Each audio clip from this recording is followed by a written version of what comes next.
comme vous le savez, ça fait 12 ans que nous avons Katia Sénat. Je crois que les démarches, il y a Oyo sénatrice à Rokiko Sala, Oyo parlementaire, Rokiko Lobaka sénatrice parlementaire.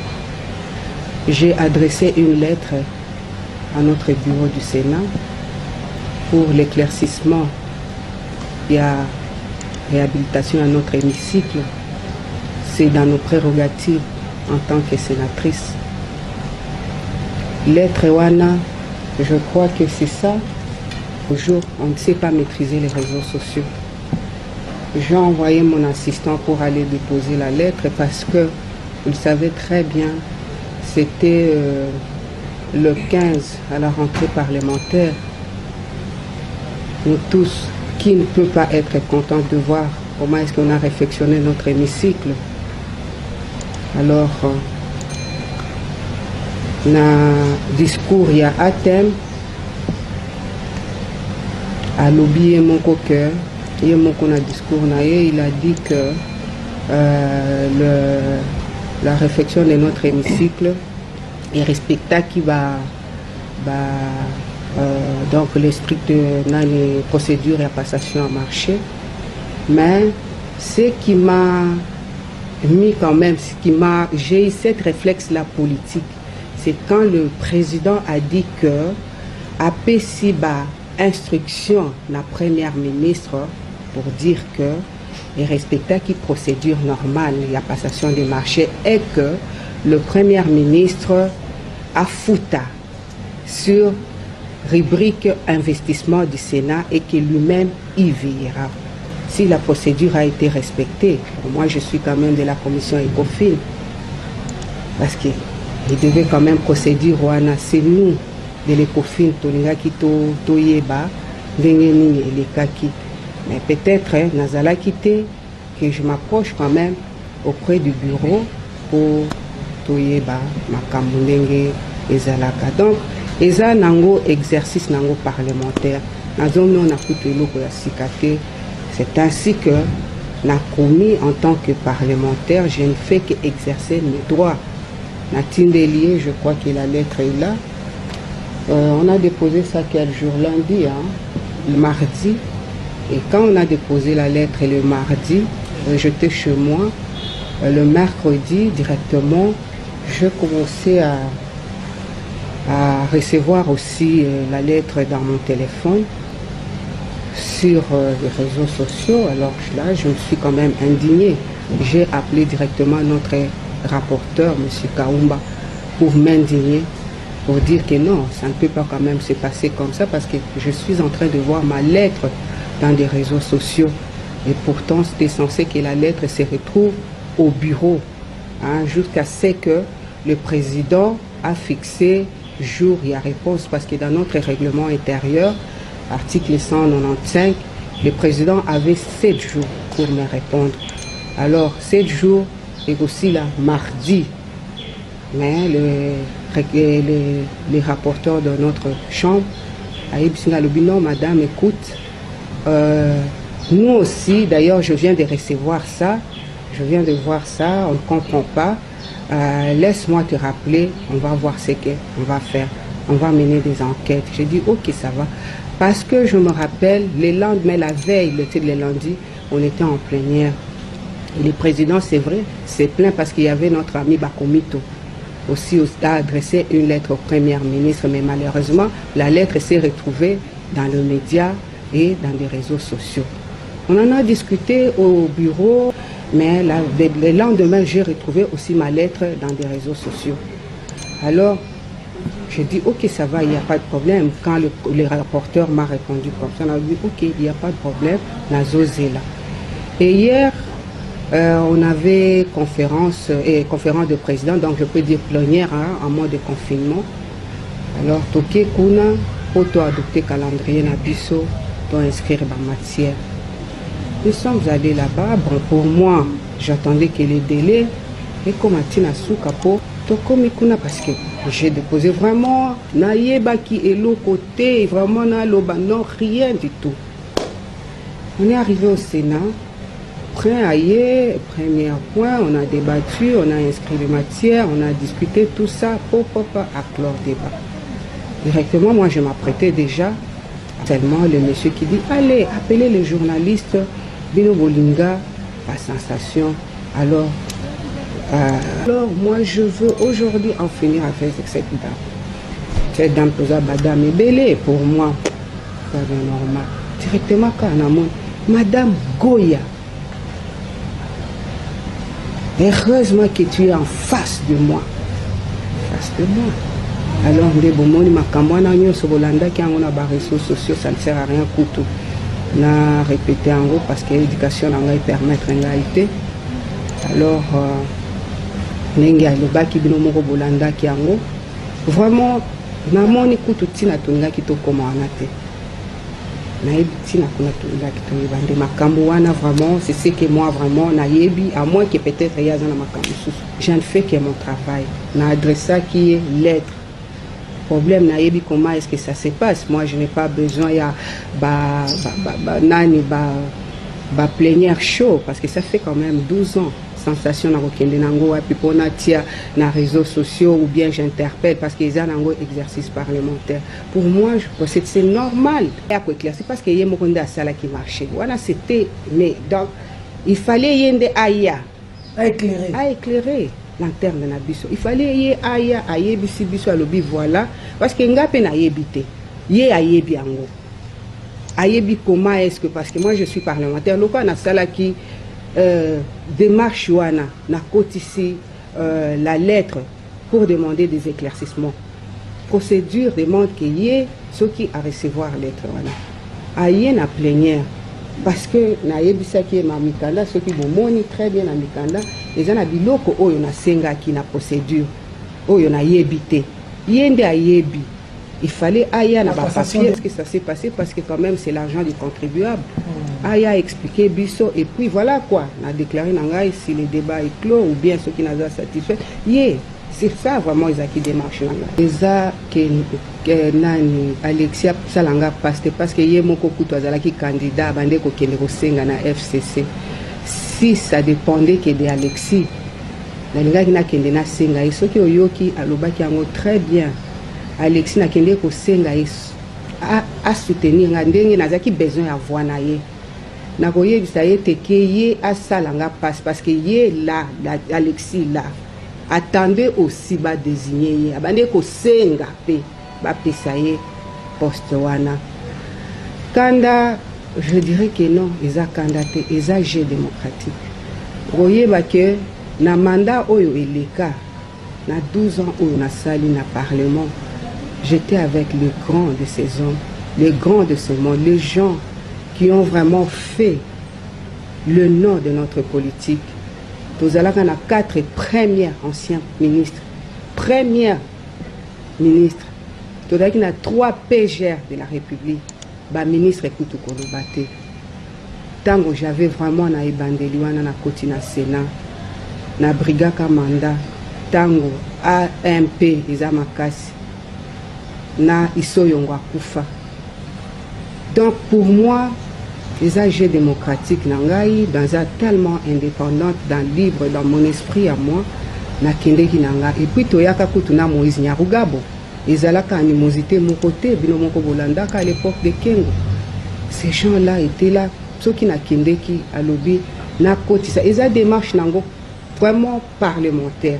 Ce n'est pas que nazalaki na idée moko parce que papa 12 ans na vandi na Sénat wana ceux qui na vandi 12 ans na Sénat wana na yebi bakiti ezalaki ya rouge ya jaune tina leto toye komona ndenge Tambwe Mwamba akomisi ndenge alobi soki Sénat ya Londres soki mi d'ailleurs ezalaki na bwakelaki passe moko ya kitoko poto jeter ba fleur parce que nanu tomelaki te pona hémicycle wana. Les alaki des occasions à s'expliquer ce qu'ils alaki dont ce tobete la kakengo maboko tango to kota ka Sénat bakiti zalaka ya vert ti kengo eko transformer ango atie bakiti ya jaune ya rouge mlomo ko bomona kengo mais époque ya Tambwe Mwamba ce qui peut a transformer ango je crois qu'il faut peto tobete la maboko mais na moni eloko moko te na lobité na poser ba question ezala neti ba non, vraiment ezalaki démarche. J'étais dans le démarche vraiment purement parlementaire. Ce qui est à la prévu, malinga qui n'a posé question parce que ce qui est à la procédure normale parce qu'il n'a ébussioté dans la commission et pour fin. Il fallait toyer babiso ba sénateur parce que ça sale na biso. Ndenge nini oye outi koloba très bien. Yo nangai toza ba autorité budgétaire to vota ki budget. Ce qui otali na investissement na rubrique Sénat. Okomona que eza na mbongo moko boye. Oyo eza retenu pour na investissement ya Sénat. Mais eza na ba projet oyo mbongo wana 2 millions 800 et quelques. Na mbongo wana eza ya ko 1 ko bongisa polyclinique 2 eza donc eza na ba biloko oyo po badotaki biso oyo c'était retenu dans notre budget pour l'exercice 2020. Mais maintenant nengenga na monaki réflexion ya nani ya hémicycle na biso ce qui est une bonne chose papa mutu moko akoki ko sevelate asala na place ya salité boye pa na ngai ndenge nini na kovande pa na ngai na kende kosala place ya mabe biso nyonso to sepelaki mais qui n'était pas prévu dans le budget. C'est là où on a tout n'habité parce que na moni budget oyo réflexion ya hémicycle na biso et ses dépendances ezate yango na tata a expliqué ngai ndenge nini tokofuta ngo lokola nazana ekofin même si tokofuta yango même si mutu a préfinancé mais tokofuta kaka tokofuta ngo dans combien de temps parce que eza mandat eza carrière te tata wana bayokana ki a préfinancé ki yango soki lokola eza na budget te dans combien de temps tokofuta et soki wana investissement et sili oyo donc toko privé ba biloko wana ezalaki retenu ou bien tofuti oyo. C'est ça le problème. C'est lui en tant que papa donc il fallait ayande ko éclaircir ngai. C'est ça le problème. Donc ezalaki makambo boye na buté. Donc ezalaki ka makambo ya papa ngai naza femme d'état na vanda 12 ans na Sénat wana kengo abande koyebisa biso nous sommes à l'école de la modestie. Le Sénat c'est l'école de deux mesures. Kengo abande des mesures s'il vous plaît. D'où on apprend aux autres, on apprend aussi des autres. Nini na koela na tambo mwamba soki na yebi eloko te na kokenda za papa na ngai aza président na kokende na yebi na moni tokowela na enini parce que tango azalaki kuna na ba exécutif na bango tambo amona ngai te na yebi tambo peut-être tango azokola biso tozaki na nubana mike je ne le connais pas papa na ye komona kaka elongi na ye kaka sikoyo atoti Sénat lo tambo mwamba na ye komona inga na kozwa na tambo mwamba problème wapi na kozwa na ye wapi na ye komona ye lelo awa tango ba élire ye nga na comme sénatrice ye pas comme sénateur to bon na obi président biso nyonso tozaki ba sénateur tozo solo l'ensemble vraiment ya soni vraiment pour na papa wana aloma makambo soni ndenge wana tu sais ngai to vivre na bakengo ba mokolo ba lokondo législature passée Kengo nous a appris on était une famille. On était une famille, papa, unie, la fraternité. Bon, mon n'est pas nangai. Na bande ko kende pas akem. Na le. Au mona robenga 10 sénateurs toké panaye. Pour yangwana au bande ko mona na Sénat, il n'y avait pas d'opposition ni de la majorité. On était une famille. Les qui des causes nobles. Il y a République. Yangwana ceux qui ont monté tozo voté ba loi, au moni tozo interpellé ministre. Il n'y avait pas de couleur. Parce que Kengo avait mis dans notre tête, c'était l'affaire d'État. Et Mboka Moko, exactement. Ezaki Kaka Mboka, nous on voyait que le Congo, on ne voyait pas. D'ailleurs, ceux qui ont moni, Tobande Kovanda, n'a pas lettre alphabétique. Ezaki te pas Oyo Batoa, FCC, Oyo Batoa. Non, vraiment à l'époque de Kengo, c'était pas comme ça. Tout ça, c'était vraiment pour que on apprend aux autres, on apprend aussi des autres. Tout mélange, tout ça. Donc chaque dimanche, qu'est-ce que Kengo faisait? Akoya Kakaboya, bengue maman bijou, maman bébé, maman Eve, ta. Boya les locaux panangana maman Eliane. To kende pas Kengo, nous sommes ses enfants. Toko seka, vraiment tout. Les autres ne pas n'est pas maman bijou. J'étais très contente quand elle a dit qu'après campagne, moi ça fait deux mandats. Après campagne, je suis allée le voir comme mon papa, comme mon aîné, comme parmi les caciques du FCC. Il m'a appelé, moi je ne le connaissais pas. Nake Kota Naobi, Azaki Mobali, sénatrice Chenila, na maman Wivine, papa na bango, papa abana na biso. Naobi Natala, papa Beningai. Je suis allée d'ailleurs, je n'étais pas seule. Toke Kuna, to discuter, et Sili Tokei. Mais quoi de mieux que Moutoua Beningai Panaye? Encore na Ajoana, papa na est-ce que na linga ki na bengaye na hôtel ou bien na linga ki na bengaye ni? Lokola apesa kingai respect wana, na ke Panaye. Moi aussi, je voulais faire de même. Na bengaye panangai, na bana nanga bomoni, je suis mariée, papa. Na bana, ayape panangai, amona penda kunangai. Comme ça, ape sanga pe confiance. Peut-être à Kokanisake, aza moi si mon ya balabala. Non, c'est vraiment ce qui n'a benga. En tout cas, na benga qui parce qu'on était, c'est mon papa. C'est le président du Sénat. À cette époque-là, il n'était même pas président. Qui a moni moi si et panaye azo. Donc tango aloba ki wana, insinué kini. Et pourtant, moi, je l'ai appelé parce que pendant que sobaya kaboye bi bango nyos boko kiko kende ko tuna bango ti siko na kenda ka na bango basi na bango baye bingai na ko kiko kende donc toza famille boye kutu bomori ba honorable mususu ba utia to benga naka c'est ça la famille parce que tu sais mutu nyos ayebi place a uti mais ndenge bokomi bana nanga ba famille ba somba ka bango awa to botama balobi donc un camarade malamu avec qui notre frère du sang.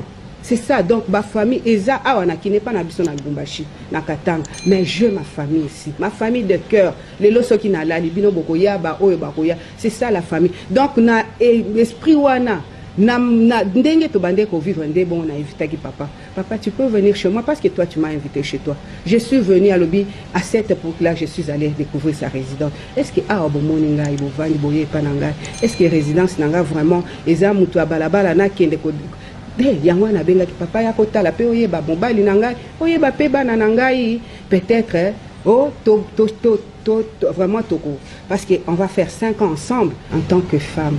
Moni Nazaneti mutu oyo akufeli mobali boya ko yebisa yete bilonde boyo kiango. Vous ne savez pas parce que moi je peux te dire il y a mon fils qui m'a appelé. Tu sais en Europe, mon fils est en Europe et ma fille.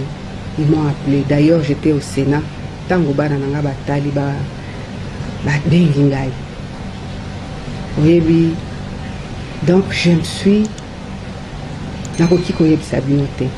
Je suis une je m'excuse. Tu sais,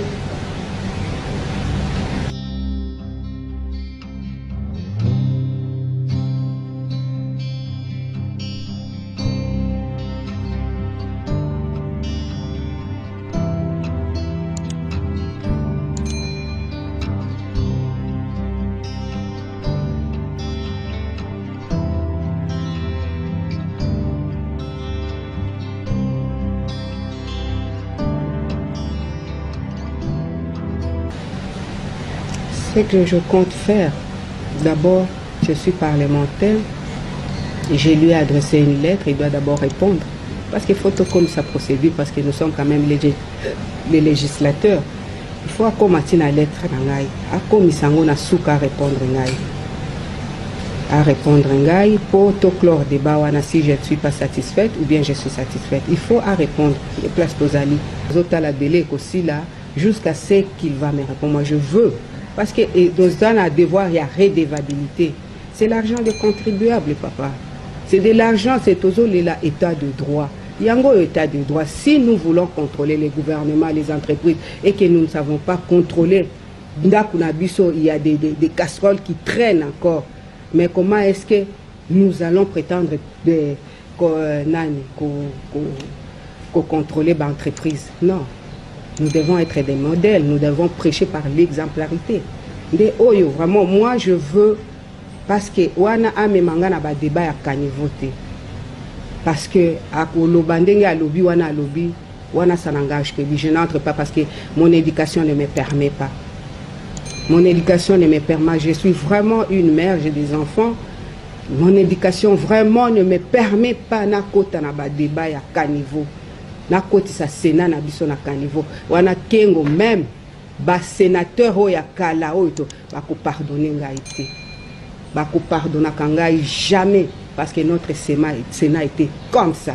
Mais ce qui a meminga na caniveau menga na kokota na caniveau wana te.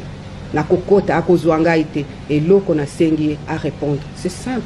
À répondre ngai, ce qui a répondre ngai et que si je ne suis pas satisfaite, procédure me sous mais pour le moment, na linginde à répondre ngai, c'est tout.